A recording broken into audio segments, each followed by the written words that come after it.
Bismillahirrahmanirrahim. Alhamdulillahirabbil alamin. Allahumma shalli wa sallim ala sayyidina Muhammad wa ala alihi wa sahbihi azwaji wa dzurriyyatihi. Subhanaka la ilma lana illa ma 'allamtana innaka as'alukum alaihi ajra in ajra illa ala rabbil alamin. Amma ba'd. Ila an qala rahimahullahu ta'ala wa nafa'ana bi fid dunya wa radhiyallahu ankum. Faslun, pembahasan mengenai al-istinja dan adab-adab istinja.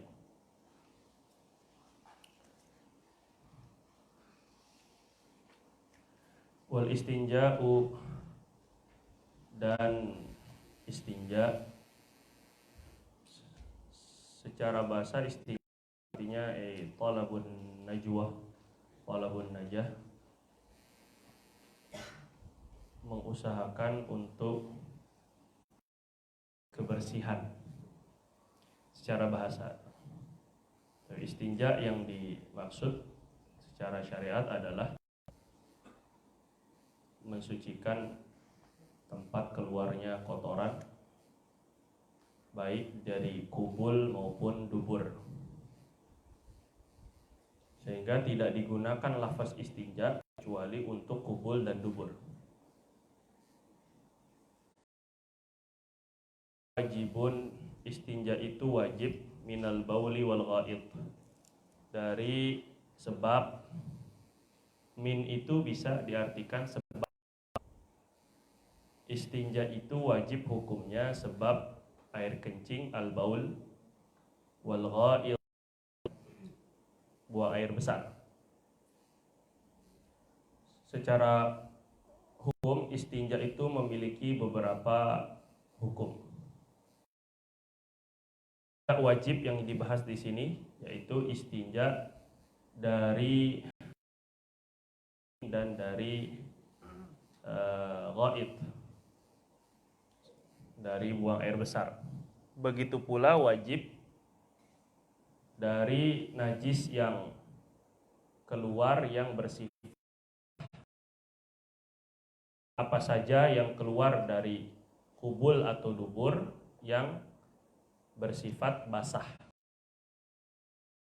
Mulatih, mengotori lubang kubul atau dubur, depan atau belakang. Maka istinja dari sana wajib. Kenapa wajib? Karena sahnya sholat. Istinja nggak benar berarti ada najis yang terbawa, berarti sholatnya nggak sah. Sholat yang nggak sah inilah yang membuat Nabi SAW bersabda, Inna amata adzabil qabri minal baul. Sungguhnya kebanyakan azab kubur itu dari sebab air kencing. Apa hubungannya kencing sama azab kubur tadi? Sebab orang kencing sembarangan, apalagi laki-laki yang kencing berdiri. Terus kemudian istinjanya nggak benar. Kadang ada satu tetes saja dari air kencing itu nggak dimaafkan. Kamu jangan salah paham, menganggap semua najis yang sedikit itu dimaafkan. Ini banyak orang salah paham. Padahal yang dimaafkan itu hanya darah dan nanah yang sedikit. Tetapi air kencing, tai, itu walaupun sedikit nggak dimaafkan. Khamar, kalaupun sedikit nggak dimaafkan. Jadi jangan semua dianggap najis yang sedikit itu dimaafkan, enggak. Kecuali najis yang tidak terpandang oleh mata. Itu nanti ada pembahasan khusus. Istinja ini juga yang membuat Nabi kasihan kepada dua kubur. Rasulullah lewat di antara dua kubur, ternyata Nabi bilang keduanya sedang diazab. Yang satu diazabnya karena sering dia membuat permusuhan antara tetangganya, saudaranya, temannya. Yang satu kata Nabi karena la yastanzih minal baul, enggak bersih istinjanya. Asbab karena istinja remeh, kecil memang, tapi ini jadi azab kubur, naudzubillah. Akhirnya Nabi potek, Nabi patahkan pelepah kurma, tancap ke satu-satu kuburan. Kata Nabi akan la'allahuma yukhaffafani ma'lam yaibasa. Semoga dengan dua pelepah kurma ini, kedua kubur ini diringankan azabnya, siksanya selama pohon ini nggak mati. Ya, ulama sebagian komentar, dari mana maksudnya keringanan hukum, keringanan adab kubur dengan pohon, yaitu tasbihnya pohon. Ketika pohon masih hidup berarti dia bertasbih. Kalau dia bertasbih berarti dia membuat amalan di kubur. Itu akhirnya kata ulama, baca Quran di kubur itu disunahkan untuk meringankan si mayit. Kemudian istinja ada yang hukumnya sunnah, yaitu ketika keluar sesuatu dari kubur atau dubur dalam bentuk kering. Ya mungkin ketelan gundu, ataupun juga saking pelitnya koin ditelen-telenin, udah kayak dingdong, keluar celing tuh. Perlu keluar, tapi kering gitu ya, nggak basah, nggak ada yang melumuri itu, nggak ada. Memang kering, nggak tahu gimana karomahnya lah pokoknya. Pokoknya kering. Nah ini istinja hukumnya sunnah. Sama kayak misalnya keluar ulet cacingan, keluar dalam keadaan kering ya. Kalau basah wajib beristinja. Maka ini pun juga sunnah untuk beristinja. Istinja ada yang hukumnya makruh. Istinja makruh itu contohnya ketika istinja dari kentut. Kentut keluarnya apa? Keluar apa? Saringan. Keluarnya adalah angin. Nah, terus kemudian keluar angin itu, tapi kalau nggak ada zatnya, kecuali kalau prepet-prepet terus ada kuning-kuning lah, itu bukan angin lagi tuh, mencret. Kalau keluarnya cuman angin, maka istinja daripada kentut hukumnya makruh. Kok makruh? Karena buang-buang air. Airnya mubazir, orang nggak ada apa-apa, cuman kentut doang, terus ente istinja. Buang-buang air, mubazir. Airnya mubazir, orang nggak ada yang kotor kok. Gitu ya. Ini istinja. Terus wal afdalu, jadi ingat kalau keluar darah dari kemaluan, keluar ulet yang basah, atau keluar apa saja yang mengotori, yang melumuri, hukumnya wajib istinja. Sama seperti air kencing dan buang air besar. Wal afdalu, dan paling afdol, an yastanjiya bil ahjari, beristinja cebok, itu lebih bahasa fasihnya itu cebok, bil ahjar, dengan batu-batu, dengan beberapa batu, summa kemudian yutbi'uha bil ma'i, kemudian menyertakan batu itu dengan air. Pakai batu dulu terus pakai air, itu paling afdolnya istinja. Pakai batu terus pakai air. Tapi batu itu, batu yang dimaksud adalah batu menurut syariat, bukan menurut bahasa atau menurut uruf. Batu menurut syariat, menurut fikih, yang dianggap bisa dianggap batu untuk istinja, itu harus memenuhi beberapa syarat. Satu, benda padat. Yang disebut batu itu adalah benda padat. Dua, kullu jamidin qali'in, bisa menyerap, bisa mengangkat kotoran. Bahasa Arabnya qali'in, kullu jamidin qali'in. Tahirin. Tiga, terbuat dari zat. Jadi nggak boleh istinja pakai batu, batunya terbuat dari tai kering, yaitu sarawakeneh, melumuri najis dengan najis. Najis gua. Yang keempat, ghairu muhtaram, tidak terhormat menurut agama. Bendanya tidak terhormat menurut agama. Nggak sah misalnya istinja pakai kue, pakai pastel. atau pakai roti, atau pakai kertas kitab. Nah nih, kitab nih udah lama, buang daripada sayang kan, udah taruh. Murtad ente. Atau pakai tisu yang ada tulisan nama nabi, nama Allah, nama malaikat, nama ulama, apalagi gambar ulama. Ini nggak boleh ya, nggak mensucikan kemaluannya. Nah, kalau 4 syarat ini terpenuhi, 1 apa? 2, 3, 4, tidak dihormati menurut syariat. Keempat ini terpenuhi ada pada tisu. Misalnya, tisu zat padat. Kemudian dia bisa nyerap atau bisa ngangkat kotoran. Kemudian dia ada apa? Tapi tisunya bukan tisu basah, tisu kering ya. Kemudian yang ketiga, suci. Kemudian yang keempat, tidak terhormat. Nah, ini tisu itu dalam fikih bisa dianggap batu istinja. Jelas ya? Jadi untuk dapat afdol, ini afdol ini sunnah. Ustadzuna, guru ana, Ustadz Abdullah Arif, ketika beliau mengajarkan istinja ini atau afdol ini, beliau dapat pesan dari gurunya, antaranya Habib Salim Syatiri. Ketika kita mendengar begini nih, afdol ayyastanjiya bil ahjari tsumma yutbi'uha bil ma. Paling afdol istinja itu pakai tisu dulu, baru pakai air. Atau batu, siapin batu kering tapi ya. Batu dulu oles, baru pakai margarin. Pakai air maksudnya.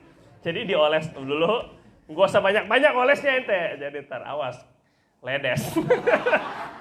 Terus, nah ini kalau sudah pakai tisu, terus pakai air.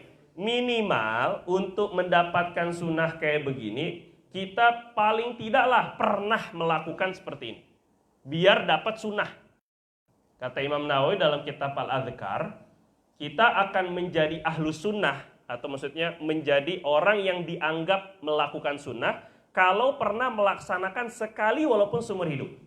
Itu sudah dianggap orang yang melaksanakan sunnah.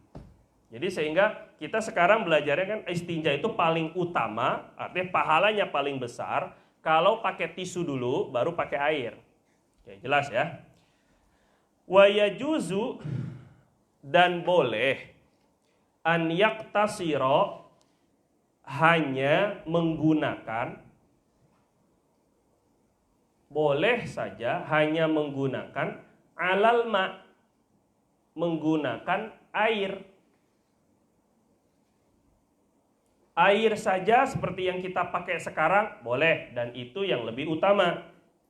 Au ala salasati ahjarin, atau hanya menggunakan dengan 3 batu.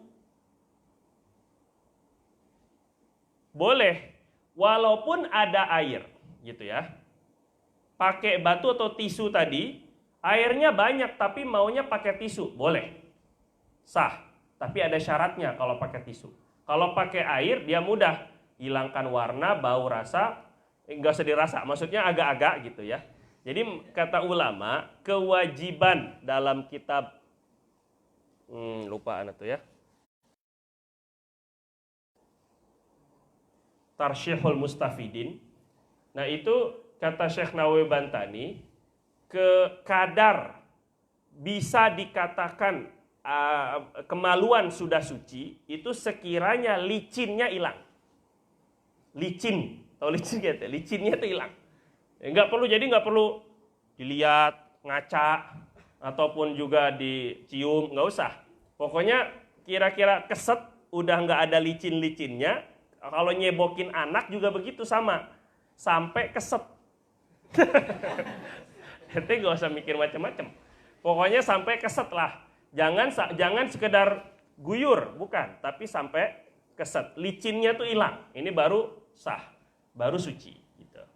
Nah, kalau hanya dengan 3 batu, sudah ya. Kalau mau pakai batu, dia punya syarat. Syarat yang pertama harus 3 batu minimal. Nggak boleh kurang. Lebih nggak apa-apa, kurang nggak boleh. Minimal apa? 3 batu. Salasati ahjar. Berarti kalau tisu minimal 3 tisu.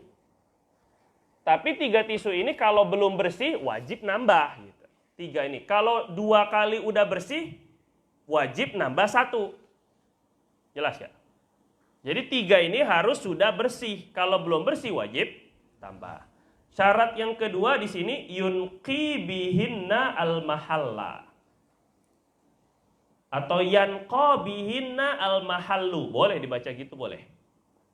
Dengan 3, yunqi artinya membersihkan. Ia membersihkan, orang yang istinja tadi itu dengan tisu ini atau dengan batu, membersihkan dengan 3 batu tersebut al-mahalla, tempat keluarnya najis. Al-mahalla di sini tempat apa?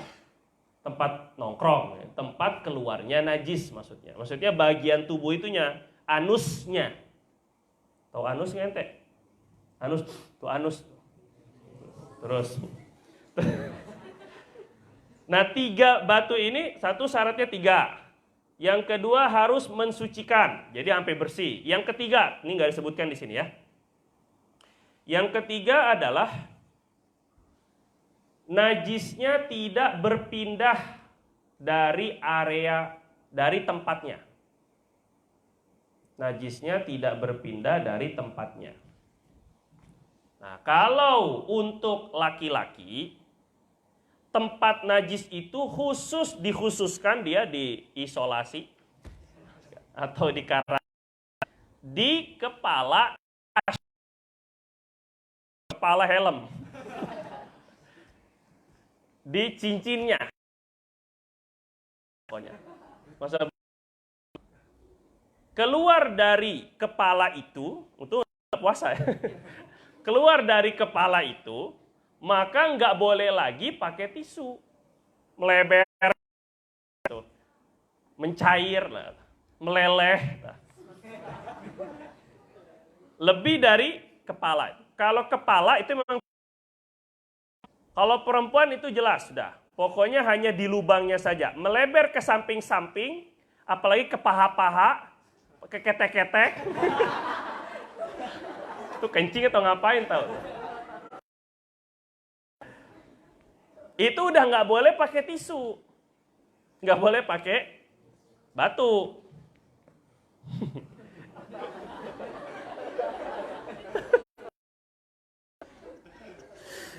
Allah Karim, malam-malam tak ngebayangin yang enggak teh. Kalau dubur kan laki perempuan sama kan? Kalau dubur boleh lebih dari pintu otomatis.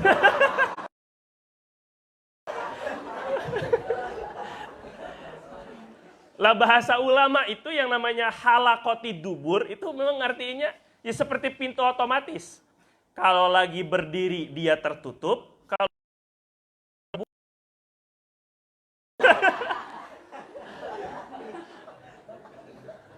kalau ente mau digambarkan secara, coba Ki berdiri Ki.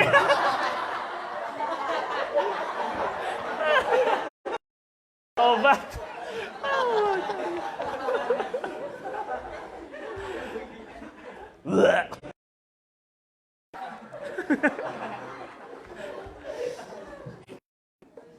Ngapain tadi Anda? Jadi misalnya gini ya. Gue geli sendiri. Ya kacau. Astagfirullahaladzim. Gak selesai Pak. Misalnya begini nih.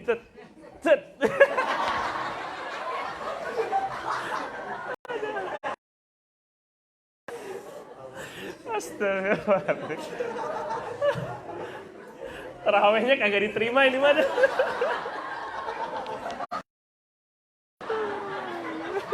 Kacau deh dia.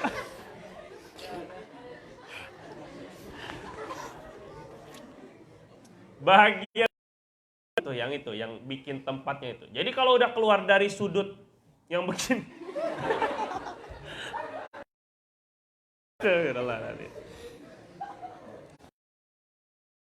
Itu udah wajib pakai air, lagi pakai tisu. Ingat tuh ya. Sebab kenapa? Sebab bersihin najis, kamu perlu ditahu ini. Bersihin najis itu kalau wudu bisa ganti tayamum. Kalau mandi junub, mandi haid, bisa ganti. Tapi bersihin najis hanya bisa pakai air. Jelas sudah sampai sini. Nah, khusus untuk kemaluan, itu diperbolehkan oleh syariat, boleh pakai batu atau tisu. Dengan cara-cara tadi ya. Dari area kubul atau dubur, maknanya itu bukan lagi istinja namanya, tapi membersihkan najis. Nggak boleh pakai selain air. Jelas? Ulang. Kenapa nggak boleh keluar dari areanya? Kalau udah pindah ke area lain, maka nggak boleh lagi pakai tisu. Kenapa? Karena bersihkan najis sama istinja ini dua hal yang berbeda. Kalau istinja, bersihkan najis khusus di kubul dan di dubur. Kalau bersihkan najis ini umum di mana-mana tempat, termasuk di bagian tubuh yang lain. Nah, kalau sudah pindah tempat, itu namanya bersihin najis. Kalau bersihin najis, berarti harus pakai air. Nggak boleh pakai tisu. Jelas ini ya? Jelas. Terus kemudian syarat berikutnya, bersihkan kemaluan ataupun istinja pakai batu itu syarat berikutnya adalah tidak ada zat lain yang mencampuri kotoran, air kencing atau tai. Tidak ada zat lain yang datang atau mencampuri kotoran. Contohnya gimana? Misalnya lagi buang air besar, keras, akhirnya dia kuat, plus berdarah misalnya. Terus tainya itu, kamu nggak usah bayangin macam-macam. Pokoknya ketoronnya itu ada darahnya. Nah, ini sudah wajib pakai air karena darah sudah masuk kena apa tadi? Kotoran. Air lagi kotorannya itu. Sudah ada zat lain yang mendatangi atau mencampuri najis tadi itu, kotoran. Atau ketika dia kuat plus kena airnya nyiprat lagi ke atas. Air yang di bawah tuh selokan itu nyiprat lagi ke atas tuh, keren banget tuh air mancur. Kena lagi ke atas, maka ini wajib pakai air. Udah nggak bisa pakai. Kenapa? Karena ada zat lain yang mengetori atau mengenai kotoran tersebut. Atau terlalu kuat ngeden sampai keringetan. Keringetnya ngalir sampai pantat. Wah, itu keren amat tuh. Jadi sampai sana maka dia kena keringet. Ini juga wajib pakai air. Udah nggak usah dalam-dalam. Udah itu aja pokoknya. Udah itu udah dalam banget itu. Wa yajuzu belum. Udah. Fa idza aradal iqtisara, maka apabila seseorang ingin meringkas, ingin hanya menggunakan ala ahadihima dengan salah satu dari keduanya, maksudnya salah satu dari air saja atau batu saja. Kalau ada orang pengen batu saja, fal ma'u afdalu, maka air lebih utama. Jelas itu. Sekarang adab-adab istinja atau adab-adab di WC.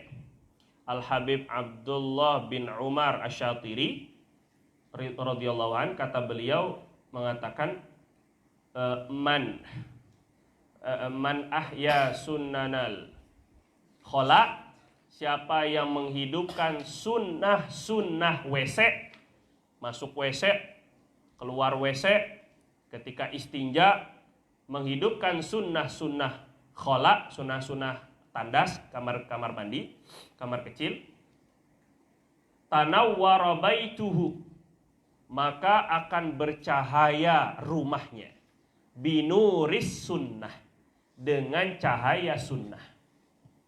Kalau bisa menghidupkan sunnah WC, sunnah yang dilakukan di dalam kamar kecil ataupun ketika buang air, maka akan bercahaya rumahnya dengan cahaya sunnah.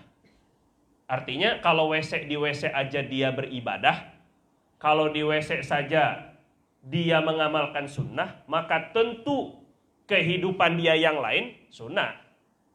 makannya, minumnya, berpakaiannya, berhubungan dengan pasangannya, dengan anaknya, dengan tidurnya, bangun tidurnya, pastinya menghidupkan sunnah. Kalau WC saja sunnah. Jadi enaknya jadi umat Rasul itu bisa beribadah di WC. Wa yajtanibu istiqbalal qiblati, dan hendaknya menjauhi istiqbalal qiblati, menghadap kiblat, wastidbaraha, dan membelakangi kiblat. Ini ketika buang air besar atau buang air kecil, jangan ngadap kiblat atau membelakangi kiblat. Fis sahra, pada tanah lapang. Fis sahra'i, pada tanah. Kalau tanah lapang bukan di bangunan, maka kita tidak boleh sama sekali menghadap kiblat atau membelah kiblat. Hukumnya haram, makruh, tahrim. Kalau menghadap kiblat atau membelakangi kiblat, tapi di tanah lapang. Maksudnya tanah lapang tuh nggak ada sekat, nggak ada dindingnya. Mungkin di hutan, semak-semak, itu sohro namanya.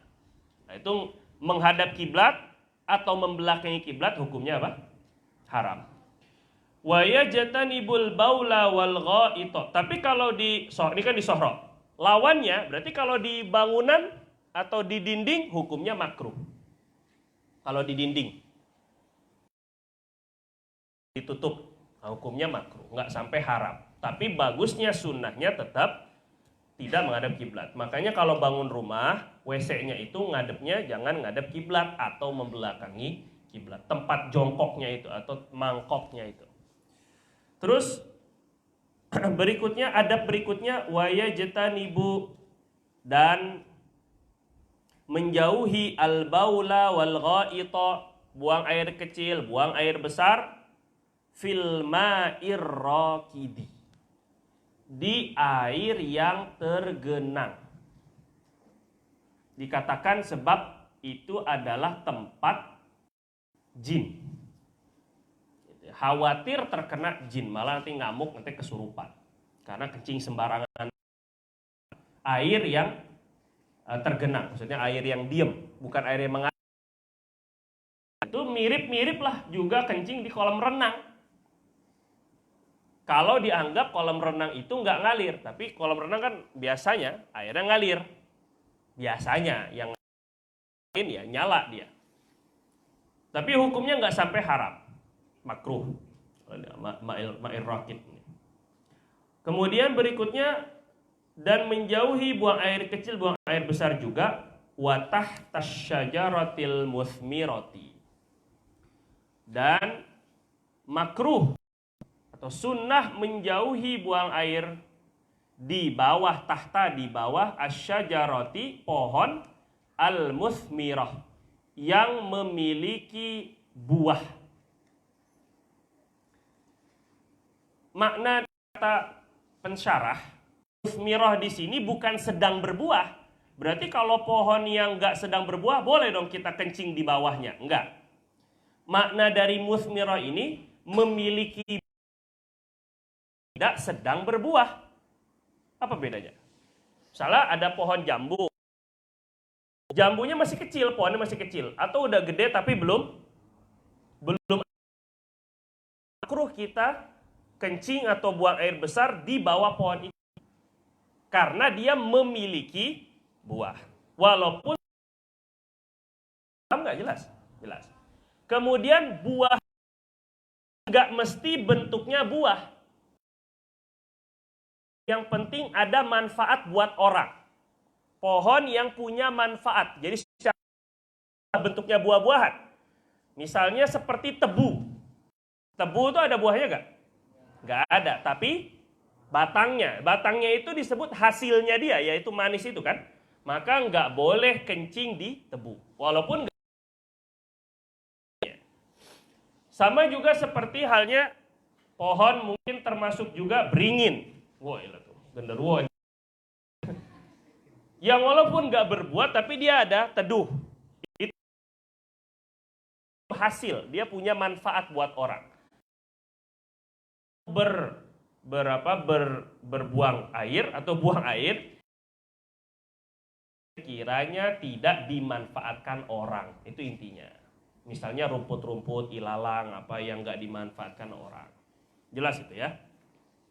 Termasuk buah-buah juga yang dimaksud adalah bunga. Di pohon mawar atau di pohon bunga gitu. Maka ini juga sama makruhnya. Karena dia pohon itu masih ada hasil manfaat, yaitu bunga. Itu berbentuknya buah.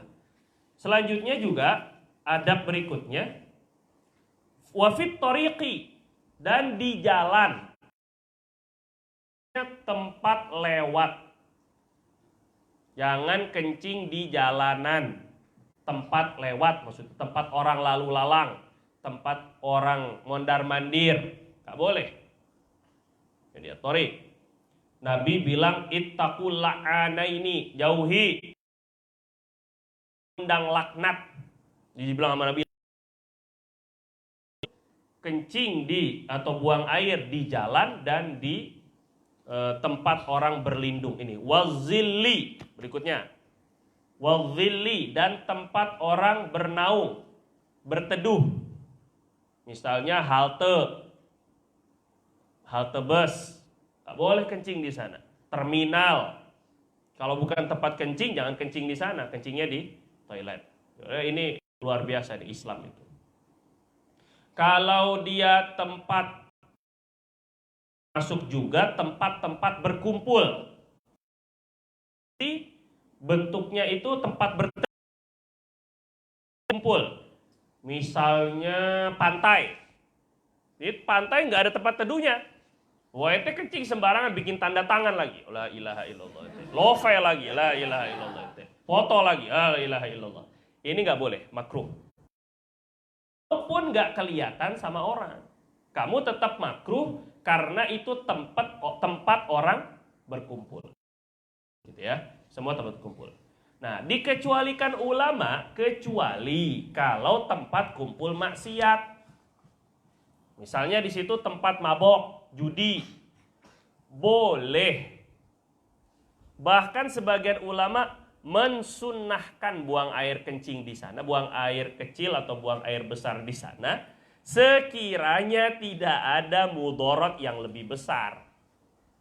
Tidak ada bahaya yang lebih besar. Wah, ini siapa nih yang berak di sini nih? Akhirnya itu dicari, digebugin. Itu mudaratnya lebih besar. Paham ini ya? Dan sekiranya bisa membuat orang jadi tidak maksiat di sana. Jadi ini pakai perkiraan aja. Kalau saya kencing ini biar tahu rasa, mereka nggak nongkrong, gonjrang gajreng, berisik, bocah maghrib. Misalnya itu, ente buang air kencing, nggak kencing di sana, cuman ente taburin air kencing. Nggak kencing di sana sih, cuman ditaburin air kencing tuh, biar nggak ngumpul. Nah itu kalau sekiranya tidak mengundang mudarat lebih besar dan ada kemungkinan bisa mencegah kemaksiatan di sana, untuk di sana. Kemudian wasaqbi, menjauhi buang air di lubang, sakbi, lubang semut, lubang ular, lebih parah lagi tuh, lubang ular, catok, atau lubang apa saja. Dan ini adalah bentuk kasih sayang kita kepada hewan. Kata Nabi, innallaha katabal ihsan ala kulli syai'. Allah itu mewajibkan berbuat baik pada sesuatu, pada segala sesuatu. Sampai untuk menyembelih disuruh untuk menajamkan pisaunya agar tidak menyakiti. Ini bentuk Islam itu betul rahmatan lil alamin. Semut aja dipikirin. Jangan kencing di lobang-lobang. Ya kalau bagi tsunami, jelas itu. Jadi nggak perlu, jangan mesti coba-coba. Dan mereka terzalimi. Wah, ente bisa impoten ente. Allah karim. Berikutnya, nah ini penting. Wala yatakallamu, jangan ngobrol, jangan bicara. Ya ngobrol sih enggak, cuman ngomong sendiri, ya sama aja. Oh ngomong sendiri enggak, cuman nyanyi, ya sama saja. Ya takalam ini ya mau sendiri, mau sama orang, mau berjamaah, munfarid, ya sama aja. Pokoknya yang ngobrol juga namanya. Jangan berbicara alal bauli wal ghaiti. Alal bauli ketika kencing atau buang air besar. Nah, makanya tuh aneh. Kalau ente nanti bangun masjid, usahakan WC-nya diperbanyak, nggak usah pakai WC yang nempel di tembok. Tahu nempel tembok ya? Ini laki-laki. Perempuan mah mana ada tuh, bleberan kemana-mana. Nempel di tembok sambil punya ente gede juga. La ilaha illallah ente. Ngobrol lagi, saling tak pandang lagi, la ilaha illallah. Terus dia membuat jadi nyiprat. Nah, nyiprat itu kena celana. Kalau pakai sarung nggak mungkin dia kencing di tempat yang nempel di dinding itu, nggak mungkin. Pahanya kemana-mana. Pasti pakai celana. Nah, itu nyipratnya kemana-mana. Terus nanti buang ceboknya atau istinjanya itu pakai air yang ngalirnya di situ. Entah gimana nggak tahu, nggak cebok mungkin. Jadi ini banyak mudaratnya. Lebih baik kalau misalnya karena kekurangan biaya udah bikin WC tapi kecil-kecil, tapi yang penting WC gitu. Memang walaupun sempit tapi yang penting WC. Jangan kamar, jangan di depan umum gitu. Ini mesti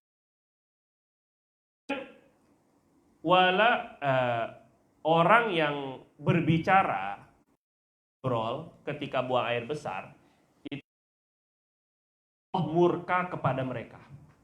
Jadi jangan mengundang murka Allah dengan ngobrol ketika buang air. Jangan ya, hindari.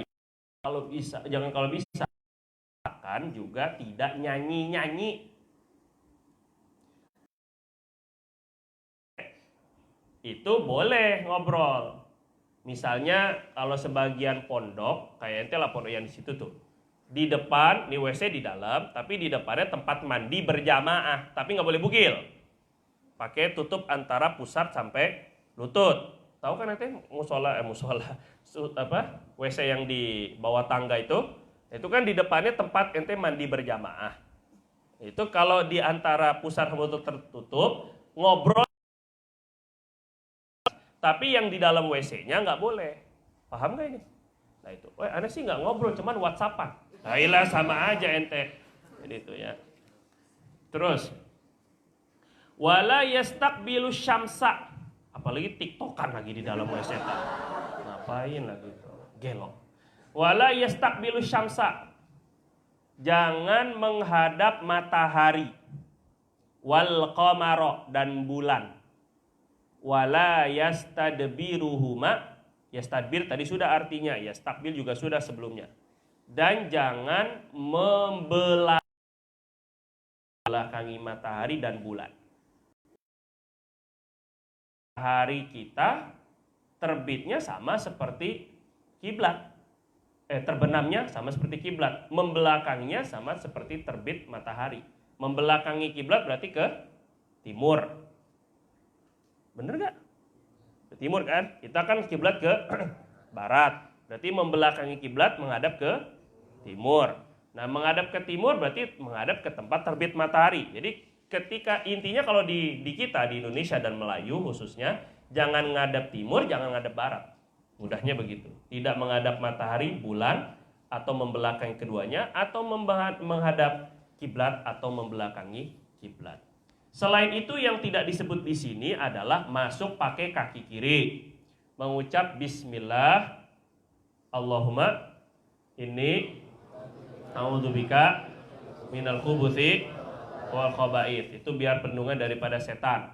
Kemudian pakai sendal atau alas kaki. Kemudian kalau bisa pakai penutup kepala. Bahkan sampai Imam Al-Wanai katakan sampai pakai tali, yang walaupun pakai tali dah, yang penting ada yang ditutup. Ketika masuk itu ada pakai pala. Pakai peci, pakai pahala. Pakai peci lebih bagus. Kalau mau ada khusus peci, khusus WC. Itu lebih afdol. Kalau enggak minimal tangan. Pakai tangan. Nutup masuk ketika masuk WC-nya itu dan di dalam WC. Kemudian semprotnya saat ketika sudah dekat dengan buang air, tempat buang air. Selanjutnya tidak kencing berdiri. berarti duduk. Baik laki atau perempuan.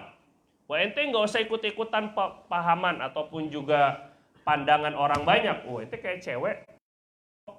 Enggak, Rasul paling jantannya laki-laki. Duduk, bahkan melarang untuk berdiri. Kalaulah ada riwayat Rasulullah berdiri itu karena ada hajat saja. Selanjutnya adalah keluar dengan kaki kanan dan membaca apa?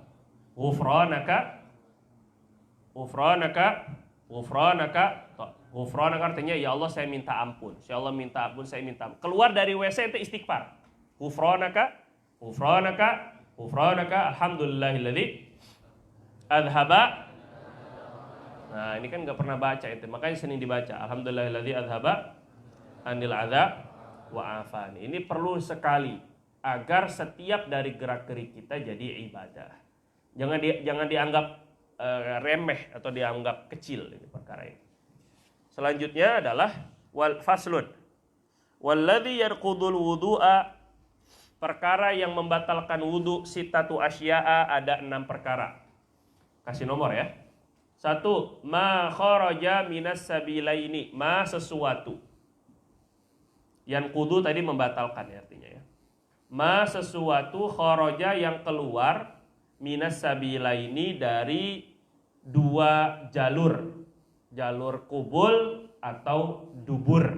Sabilain 2 jalur, maksudnya jalur kubul, kemaluan depan atau kemaluan belakang.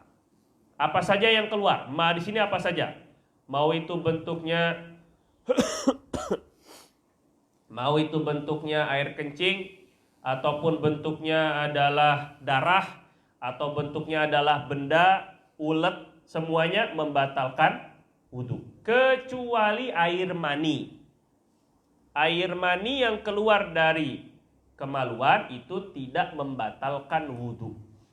Kalau tidak ada air mazi. Wah, ini air mazi itu yang keluar ketika mulai syahwat tegang, ente tegang, aduh tegang. Airnya sampai keluar tapi sebelum puncaknya, itu namanya air mazi. Tapi air mani itu sudah sampai full tank, terus kemudian keluarnya secara muncrat. Nah, ini secara berkecrut-kecrut. Nah, itu bahasa ininya. Mutadafiq. Maka air mani tidak membatalkan wudu. Tapi air madhi yang keluar batalin wudu. Intinya semua yang keluar dari jalur depan atau belakang selain mani membatalkan wudu. 2.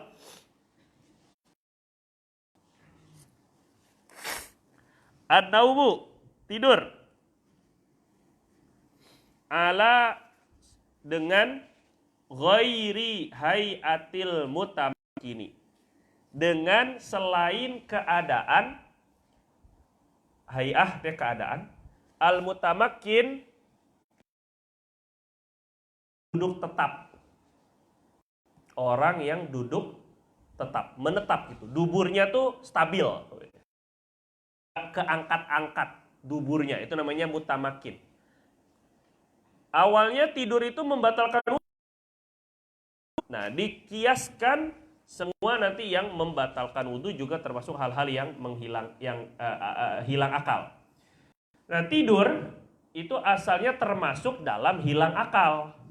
Nanti akan ada yang tidak wudu, hanya tidur dalam keadaan duduk tapi lubang duburnya itu ketutup dan tidak keangkat-angkat. Itu nggak batal wudu. Tapi kalau tidur terlentang, tidur berdiri, tidur jongkok, ini semuanya tidur miring, semuanya batalin wudu. Nah, tidur itu artinya tidak dengar sama sekali suara di sekitar, itu namanya tidur. Kalau masih dengar remang-remang, itu namanya ngantuk. Kalau ngantuk nggak batal wudu, tapi tidur batal wudu. Itu tidur tuh udah nggak kedengeran sama sekali suara di sekitaran, itu namanya tidur. Wa zawalul aqli, yang ke berapa? 3. Hal yang membatalkan wudu adalah hilang akal. Dengan segala macam bisukrin, dengan mabuk, au maradin, atau sakit. Pas itu bisa bentuknya gila, ayan, ataupun juga kesurupan, ataupun juga pingsan, nah itu semuanya koma, yang nggak hilang akal, maka ini semuanya batal wudhu. Walam surrojul, walaupun sebentar gitu ya, walaupun sebentar, gila sebentar doang, wudhunya batal. Yang nggak batal, mabuk ini hukumnya membatalkan wudhu, baik sengaja atau tidak sengaja. Walam surrojul,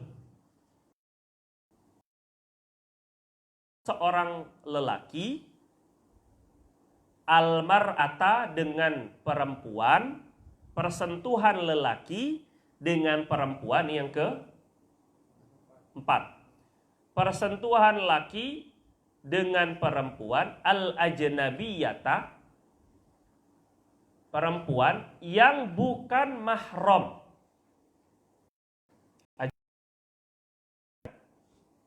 Orang asing, bahasa Arab orang asing itu al-ajanib. Ajnabi itu artinya orang asing. Min dalam fikih artinya bukan mahram, halal dinikahi. Kalau mahram haram dinikahi. Kalau ajnabi lawan dari mahram namanya ajnabi. Ajnabi halal nikah. Min ghairi hailin, tanpa penghalang. Jadi bersentuhannya tanpa penghalang. Jadi menyentuh yang batal itu menyentuh satu harus beda jenis, laki perempuan. Gitu ya. Laki perempuan ini yang kedua, berarti kalau perempuan-perempuan nggak batal. Laki dengan laki nggak batal. Atau yang punya dua kemaluan, juga bersentuhan dengan laki nggak batal. Persentuhan hanya dengan perempuan, khunsa dengan perempuan nggak batal. Khunsa dengan khunsa nggak batal. Tapi kalau dia menyentuh laki juga, menyentuh perempuan juga baru batal. Ini untuk khunsa yang punya. Yang kedua syaratnya adalah tadi ajnabiyah, bukan mahram, tidak ada hubungan mahram. Artinya dia bukan, perempuannya ini bukan kakaknya kandung, bukan adiknya, bukan ibunya, bukan ke atas. Hubungan mahram itu ke atas, misalnya ibu, nenek, dan terus. Ke samping, kakak, adik, tuh namanya mahram semua. Termasuk bibi, adiknya kakak, adiknya ibu, kakaknya, adiknya ayah, adiknya ibu, kakaknya ayah, kakaknya ibu. Bibi berarti itu. Tapi kalau tante yang nikah dengan paman kita, yang paman om kita tuh yang benar-benar keluarga tuh om kita, dia nikah dengan orang lain, dengan seorang perempuan. Perempuan kita panggilnya apa? Tante, bibi, encing, ataupun juga auntie. Asik. Bibi ini bibi sambungan, bukan bibi nasab, bukan bibi keluarga. Maka bibi sambungan pernikahan batal wudhu. Ini laki-laki salaman sama bibinya, bibi yang nikah dengan paman dia. Yang keluarga tuh pamannya sebenarnya, yang adik bapaknya atau kakak bapak, abang bapaknya atau abang ibunya itu pamannya. Perempuannya nggak ada, batal. Jelas ya ini ya. Dengan saudara tiri bawaan, itu bukan mahram. Ada punya orang tua, misalnya bapak nikah lagi, mau setelah ibunya nggak ada ataupun ibunya masih ada, poligami, pokoknya nikah lagi. Dengan jandanya punya anak, anaknya bawaan namanya kan, anak bawaan. Paham nggak itu nih? Ini sinetron ini. Jadi bapaknya ini punya istri kedua punya anak bawaan. Lah ente dengan anak bawaan si ibu, ente misalnya, bukan ente lah, takutnya ntar ente. Misalnya seorang anak yang dari istri pertama dengan anak bawaan istri kedua, ini nggak ada hubungan darah, beda janda sebelumnya, jelas gak? Batal nggak wudhu dengan dia? Batal. Kalau batal boleh kawin ente. Jadi bapaknya sama ibunya, ente sama anaknya lah, begitu ceritanya. Sweet couple. Jelas ini. Boleh gitu ya. Bapak sama ibu, lah anak sama anak gitu. Kalau nggak tahu malu. Nah, terus kemudian, nah terus ini mahram. Jadi ke atas tadi ibu, nenek dan seterusnya. Terus ke samping bibi, kemudian adik, Ke bawah, anak, cucu, sebenarnya ke bawah itu semuanya mahram dari segi nasab. Selain dari yang itu, termasuk juga ayah mertua, itu mahram. Atau ibu mertua. Seorang perempuan, maka ibunya dia selamanya mahram buat ente. Selamanya mahram. Artinya ente nggak batal wudhu megang ibu mertua. Paham? Tapi walaupun udah cerai, tetap sama ibu mertua haram nikah. Maknanya batal wudhu. Walaupun udah cerai. Jadi nggak ada yang namanya bekas mertua, tuh nggak ada. Karena mertua itu tidak ada. Dia terus-terusan jadi mertua terus. Selamanya haram dinikahi dengan ibu mertua. Beda dengan istri. Mazhab Syafi'i kalau sama istri batal. Karena istri dia halal dinikahi, berarti bukan mahram. Kalau bukan batal. Itu aja namanya. Syarat sama laki dan perempuan. Syarat kedua dia bukan mahram. Syarat ketiga nggak disebut di sini. Sudah bukan dewasa, tapi besar. Keduanya sudah besar. Bukan dewasa. Apa bedanya? Kalau besar itu sudah bisa memungkinkan timbul syahwat dari lawan jenis. Walaupun perempuan haid, kan kalau menyentuh dia, kamu batal. Walaupun belum haid. Karena sudah memungkinkan menimbulkan syahwat bagi lawan jenis. Walaupun belum balik. Belum balik kan ente? Belum kan? Ente belum balik disentuh sama teteh-teteh di belakang, itu juga batal. Wah ente batal dan dia aja batal. Karena ente bisa menimbulkan syahwat. Ada kemungkinan, walaupun nggak mungkin. Maksudnya ada kemungkinan tuh ada gitu, walaupun kecil tuh ada. Pokoknya karena udah gede gitu, maksudnya udah gede. Udah ngerti kan, cewek wedon? Ngerti kan? Masa nggak ngerti, pura-pura polos lagi.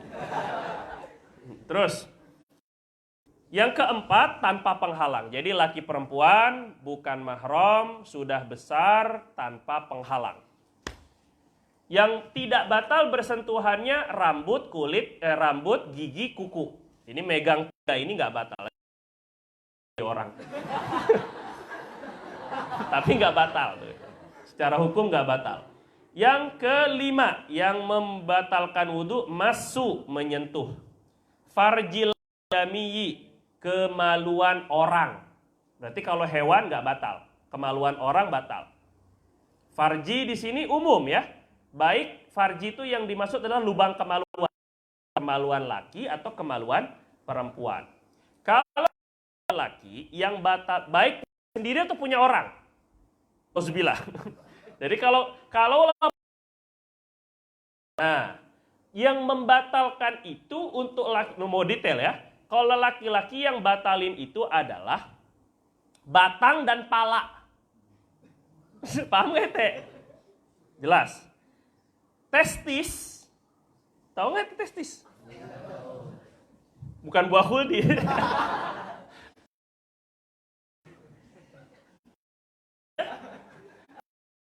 Ya, itu tidak membatalkan wudhu. Jelas ya? Yang batal itu apanya? Nah, batang dan pala. Jadi seluruh tubuh dia wudhu. Kalau perempuan itu lubangnya, itu jelas. Kalau dubur itu lubangnya, berarti pipinya dubur. Kita ngerti nggak pipi dubur tuh gak? Yang bogem itu yang gitu. Yang gede. Itu tidak membatalkan wudhu. Yang batal wudhu apanya? Lobang. Gitu ya. Yang nyentuh lobang itu baru. Itu namanya farji yang dimaksud. Adami kalau hewan nyentuh kemaluan kambing, ayam di kobel-kobel tak. Tobat ente. Udah nggak ada orang hewan pun jadi deh. Tobat.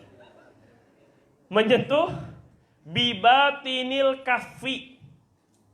Batal itu kalau dengan telapak tangan. Kalau dengan bagian tangan yang atas nggak batal. Nyentuhnya pakai bagian tangan, punggung tangan, nggak batal. Nah, kalau mau lebih jelas, lalu ada praktekan begini, yang saling nempel ini membatalkan. Kalau jempol kayak gini, kalau ibu jari kayak begini, ditekan sedikit.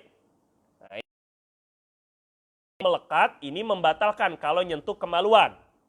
Kalau yang tidak menempel, maka tidak membatalkan. Gini misalnya gini, begini. Ini nggak batal kemaluannya. Wudunya. Aduh, udah malum dah. Terakhir, wamasu. Nah ini sebenarnya pasangannya farji ini ya. Menyentuh halqoti atau halakoti, lubang duburihi, boolnya. Aneh kalau di Malaysia ini mungkin Allah alam, mungkin ada murid aneh yang ikut kalau orang Malaysia itu nyebut pantat itu memang betul-betul kasar. Kalau di sana pantat itu kemaluan manusia, kemaluan perempuan, pantat. Jadi kasar betul itu, bahasa betul kasar. Jadi nggak boleh sebut pantat kita, itu kasar sekali itu. Paham ya? Sama seperti butuh, nggak boleh sebut. Butuh itu kon. Itu bahasa Melayu sana, jadi nggak boleh sebut itu, ada pantangannya itu. Makanya kadang-kadang mengajar orang Malaysia itu harus tahu dulu bahasanya. Kalau nggak nanti gampang, itu kasar. Gampang tuh anak haram tuh, gampang tuh, ini anak haram, gampang banget gitu, itu gampang. Konek itu artinya itu jima, nggak konek ente, itu berarti mananya ente.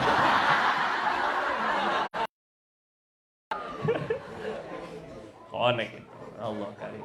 Connected itu kan bahasa Inggris asalnya, cuman kita kan sok-sokan. Jadi connect. Wa masuhal qatil alal jadid menurut pendapat qaul jadid. Qaul jadid itu maksudnya pendapat Imam Syafi'i setelah beliau pindah ke Mesir. Itu namanya qaul jadid, pendapat baru. Kalau pendapat lama, qaul qadim, itu pendapat Imam Syafi'i ketika di Irak, di Baghdad. Faslun walladzi yujibil ghusla wallahu alam. Ya Allah, nggak sampai lagi. Mestinya sudah